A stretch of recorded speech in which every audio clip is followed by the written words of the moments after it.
اهلا بكم. ما زال حواري موجود ومستمر مع ضيفي العزيز الاستاذ دكتور شادي علي حسين. اهلا بك يا دكتور شادي. اهلا بك. طب من داخل بقى شايني وايت خطوات العلاج بقى نعيش بقى. تمام. احنا زي ما اتفقنا احنا هنخطط في سنه وننفذ في ثانيه بالظبط. مش في سنه بالظبط، يعني هي بتخطط برضو في وقت مش كبير. في ربع ساعه مثلا ولا حاجه، تلت ساعه او الوقت يعني اللي كانت بتتاخد في ساعتين في فم المريض احنا بناخده في تلت ساعه الاول على الكمبيوتر. المريض ملوش دعوه خالص بالموضوع، هو بيصور الاشعه بتاعته وينزل، ثم بعد كده ابتدي العلاقه اللي احنا نفذناها على الكمبيوتر بالظبط زي ما احنا خططنا ان احنا هنعمل الزرعه في الاتجاه اللي احنا شفناه وخلاص، وشفنا المقاسات والاتجاهات والكلام ده كله وظبطناه. بنبتدي النو تايم من خلال اللثه او فاتح فتحه صغيره جدا، مش بمشرط ولا بحاجه، يعني بتبقى زي حاجه رفيعه خالص كده، بقوم عامل بيها فتحه رفيعه خالص جوه اللثه من غير ولا نقطه دم ولا اي حاجه، حاجه في ثانيه كده اقوم جاي الاتجاه اللي انا عملته اقوم حاطط الزرعه. ثانيه مفيش ولا نقطه دم بتحصل. المريض ما بيحسش ان هو عمل حاجه، يعني المريض ما بيحسش ان هو في حاجه اتحط فوق. طب يا دكتور انت هتبتدي زراعه امتى؟ ودايما الجمله دي بسمعها، انت هتبتدي امتى؟ انا خلصت. مش ممكن، هي دي اللي بيقولوا عليها صعبه، هي دي الجراحه، هي دي مش عارف ايه، ويبقى الموضوع صعب جدا. هي بالظبط 6 دقايق، هو ده التوقيت بتاعها. بالظبط.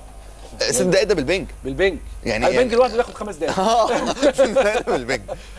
فطبعا تيجي بعد كده بقى على السوبر ستراكشر او الجزء اللي احنا شايفينه فوق ده. ايه بقى ده؟ الجزء العلوي. الجزء العلوي اولا شايف اتجاهه نفس اتجاه السنان، بنفس الابعاد اللي ما بين السنان وبعضيها، يعني ما تلاقيش بقى ايه زرعه محطوطه في اتجاه مش مظبوط. بنبتدي طبعا ايه محمد بيصور والكلام ده كله، يمكن دكتور محمد بقى بيصور بقى ده اللي بيصور هو تصوير الوضع العام. ايه الوضع بقى اللي هو دلوقتي انا الزرعه المفروض السوبر ستراكشر بتاعها او الجزء اللي فوق بتاعها لسه هنحطه، فهو بيبتدي يصور وعلى اساس ده بنقرر انا دلوقتي هاخد ايه. انا عندي فاريبل اوبشنز او اوبشنز مختلفه للسوبر ستراكشر، ويمكن ده برضو الكفر اللي هنحطه عليها. يمكن هنتكلم بس على السوبر ستراكشر بعد ما نشوف الجزء ده الكفر. السوبر ستراكشر يعني معناها الجزء اللي من فوق من الزرع. احنا اتفقنا الزرع جزئين، جزء تحت اللثه وجزء فوق اللثه. حلو. فالجزء اللي فوق اللثه ده اللي بيمسك الكفر بتاعنا او السنه بتاعتنا من فوق. فدي السنه بتتعمل برضو بنفس المقاييس، ما تحشرش اكل بنفس دي. السنه دي طبعا ما بتبقاش متعبه للكمبيوتر. ليه؟ لان انت مخطط لها عن طريق الاشعه المقطعيه وعملتها بالكمبيوتر زي بالظبط السنان الطبيعيه، بنفس العضه بتاعت السنان، بنفس السايكليك اوكلوجن او العض الطبيعي، التشوينج اكشن او المضغ ده بيعملها فيرشوال او بشكل مصطنع على الكمبيوتر اكن ده فعلا فم المريض. ونبتدي ان احنا نعمل الكفر ده. يهم قوي الناس وبيهمنا احنا اللي هو علاقه اللثه بالجزء اللي فوق. علاقه اللثه بالجزء اللي فوق، والجزء اللي فوق ده هيبقى شكله عامل ازاي بالنسبه للعين. فدي حاجه مهمه قوي وبتفرق جدا جدا جدا ما بين دكتور ودكتور، وما بين سيستم في الزراعه وما بين سيستم تاني. وده اللي احنا بنصر عليه، اللي هو ايه؟ انا عندي الجزء اللي فوق ده لو اتعمل لونه ميتال او هو بيبقى مثلا تيتانيوم، بس لو التيتانيوم ده موجود معمول لونه فضي وانا حطيت عليه سنه بدرجه الشفافيه العاليه جدا بتاعت حاجه الكمبيوتر، هيحصل ايه؟ هيطلع السنه لونها جراي، تطلع السنه لونها رمادي. ليه؟ لانها هتشف اللون الجراي اللي موجود تحت. ايوه بالظبط. طب هيقوم عامل ايه الدكتور؟ هيقوم عامل مثلا زركوني. لو عمل زركوني درجه الشفافيه بتاعتها قليله، فهتبقى سنه مثلا وسط السنان الثانيه، فهتبقى شكلها شوكي وايت، ابيض. شكلها مبيض عن السنان بتاعتها، شكلها صناعي طباشيري. طيب فيبتدي طب انا عايز اعمل شفاف مش هقدر، وعايز اعمل اوبيك او ما بيعديش الاضاءه مش هقدر، لان برضه ده هيطلع لي شكل وحش وده هيطلع لي شكل وحش. فبتبقى الدايلما بتاعت المريض دايما، طب انا الشكل بتاع الزرع شكلي مش عاجبني، اعمل ايه؟ يجي هنا بقى ده دور السوبر ستراكشر او الجزء اللي من فوق اللي هيتحط على الزرع. الجزء اللي من فوق اللي هيتحط على الزرع ده عندي نوعين. ده موست ريسنت بقى، احنا حاليا ما بنتكلمش بقى في ان انا احط ايه او احطه بعد ما خلاص ظبطت اتجاهها والكلام ده كله. الماتيريال اللي هتتعمل منه السوبر ستراكشر حاجه من الاثنين، يا اما حاجه اسمها تايبيز اللي هو القاعده اللي اتحط عليها الطربوش دي او الكفر ده، تبقى اولا جولد بليتد، مطليه بميه الدهب. ليه؟ لان هيدي الصفار بتاع السنه، العاج بتاع السنه. فدي ده النوع الاولاني واتس فيري جود وبيدي ريزلتس حلوه جدا. يا اما ان هي تبقى معموله من عاج نفسه. تمام. فلما تبقى معموله من العاج هتبقى لونها ابيض. فيبقى يا ابيض يا اصفر. لغيت اللون الجراي اللي بيطلع في الاسنان ده، اللون اللي هو الرمادي. يا اما نوع الحاجه الثالثه ان انا اعملها قاعده بس، اعملها من تحت لكنها قاعده بس، والكمبيوتر يعمل لي السوبر ستراكشر والطربوش مع بعض. مع بعض بيعملوا لي من نفس الماده، نفس الماده بتاعت البورسلان. اوكي.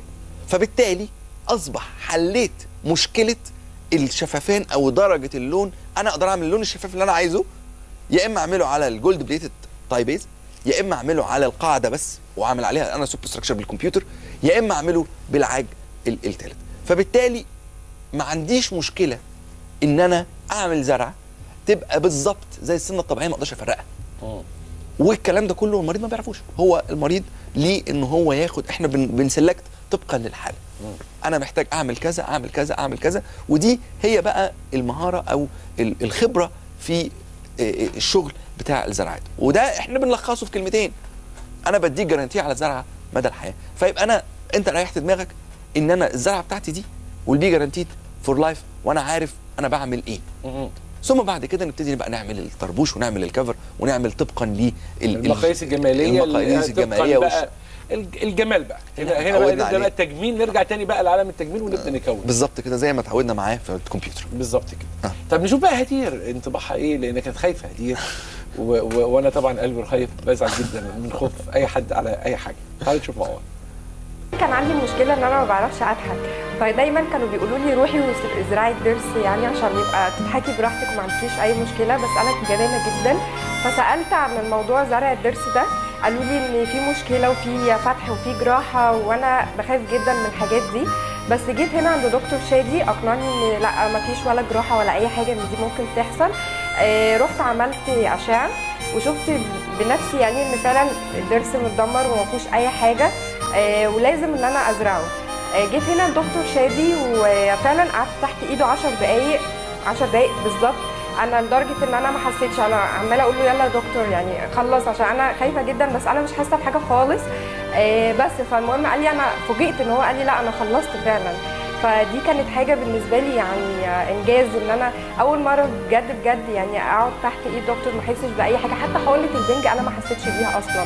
فيعني انجاز ان انا لقيت حاجه ضرس اتزرع من غير جراحه، من غير الام، من غير خياطه، من غير اي حاجه، بجد في 10 دقائق كنت مخلصه كل حاجه من غير اي الم حسيت. طبعا انا بيسعدني جدا ان من غير اي مشاكل، وهدير مبسوطه، كلنا مبسوطين. اذا كلنا مبسوطين. هي هدير ما بتجيش ليه؟ تيجي تحكي لنا القصه ايه؟ طبعا يعني واحنا في النهايه التكنولوجي مهمه. مهمه. ما هي مش فكره مهمه، هي اصبحت انفنسبل، يعني مش لا يمكن الاستغناء عنها. بالظبط. يعني هي بتفرق جدا في خطه العلاج، بتفرق جدا في تحديد ايه اللي انا هعمله، بتفرق قوي في الخطوات بتفرق في وقت الجلسه، بتفرق في بعد الجلسه هيبقى عامل ازاي، بتفرق في المانجمنت بتاعي في الحاله، بتفرق في المريض بيتعامل مع السن بعد كده ازاي، وفي اللايف ستايل بتاعه في عدد الزيارات. حاجات كتير. انت نورتنا ومبسوط جدا جدا بهذه الزياره الجميله الممتعه كالعاده. ويعني احنا النهارده بقى ايه، ابداوا كده تتعلموا منا ان فتره الدكتور شادي بتقولوا بقى بص بقى الاكاديمي ننقله للناس، نصعب نتكلم بقى بالعلم. فالدكتور قال لي طب يلا وفعلا بدانا النهارده اهو ندخل بقى في سوبرا ستراكشر وانفرا ستراكشر وحاجات جميله خالص. فانا اتبسطت خالص النهارده. اللي عندهم عايزين يسمعوا سنه بيفكروا في كل الكلام ده وهيراجعوا، الحاله دي محتاجه تتشاف مره واثنين وثلاثه واربعه، هم 4 عدد. نورتنا. كل الشكر والتقدير لضيفي العزيز الاستاذ الدكتور شادي علي حسين، استشاري ومدرس طب الاسنان بكليه طب اسنان جامعه عين شمس، ودكتوراه وماجستير علاج الجذور من جامعه عين شمس، وزميل الكونجرس العالمي لزراعه الاسنان، والجمعيه عضو الجمعيه الامريكيه لعلاج الجذور، والمدرب المعتمد من الجمعيه العالميه لطب الاسنان الرقمي، وطبعا رئيس مجلس اداره مركز شاني وايت الشهير. نورتنا دكتور. خليكم بقى مع الدكتور. من زرع حصد، وطبعا الزراعه فعلا من زرع في السنان بالذات، من زرع هيحافظ على حاجات كتيره جدا في حياته. ما تروحش في اي حته تانيه.